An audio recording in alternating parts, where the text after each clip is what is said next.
Здравейте, приятели! Днес ставам на 27 години и не спирам да се усмихвам от сутринта благодарение на вас, благодарение на невероятните пожелания, на изненадите, на милите жестове, които не спирам да получавам. Искам да ви благодаря специално, че отделихте от времето си, за да ме поздравите. Наистина съм много щастлива и получих много пожелания за много мускулна маса. Сигурно ще трябва да ми казвате Колман на квадрат. Най-вероятно ще се наложи да си сменя гардероба за кой ли път. Но искам да ви кажа, че приемам всичката мускулна маса, която сте ми пожелали. Разбира се, по натурален начин постигнато. Искам да ви пожелая да бъдете здрави.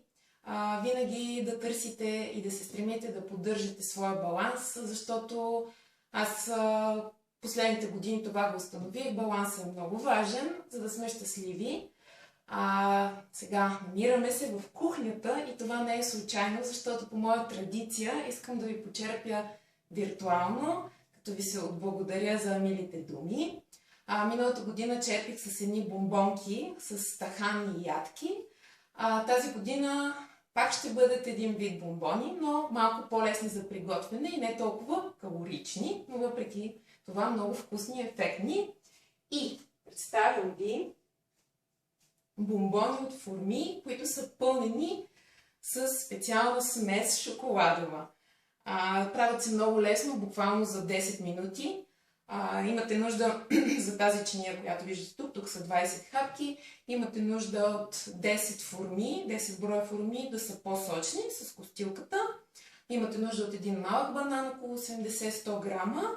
Една чайна лъжица натурална какао прах и кокосови стърготини за поръсване.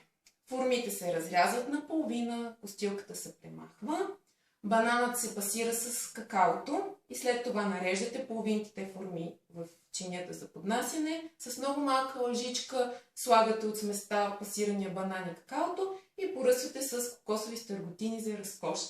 Може преди консумация да ги сложите в хладилник, за да се охладят. Много по-вкусни са. Не е удобно да се пренасят навън, затова е добре да си ги направите вкъщи, да посрещнете гостите или пък да си ги изядете вие. Направете си ги, споделете отзиви. Това е моят начин да ви се отблагодаря.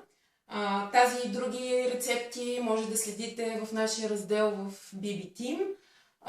Гледаме да са здравословни, вкусни и да носят щастие, защото домашната храна винаги би трябвало да поражда усмивки и щастие. Благодаря ви още веднъж. Хубав ден на всички!